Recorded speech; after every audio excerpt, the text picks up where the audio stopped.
Can you imagine it? At night, instead of the moon in the sky, you see a huge red planet. The moon is gone, and suddenly Mars has taken its place. If this were real, how long would Earth survive?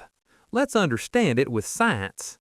Compared to the moon, Mars is about 7 times larger, nearly 10 times heavier, and it has much stronger gravity.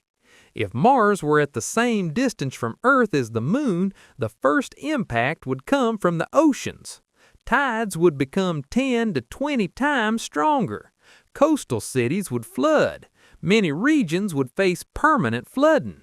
Because of Mars's red color, the night sky would turn reddish. The balance of light and heat would be disrupted. Temperatures would rise and fall unpredictably. But the most terrifying part comes next. The gravitational pull between Earth and Mars would start fighting each other. The result? Massive earthquakes, violent volcanic eruptions, even cracks forming across the ocean floor. In short, this would become a planet-level catastrophe.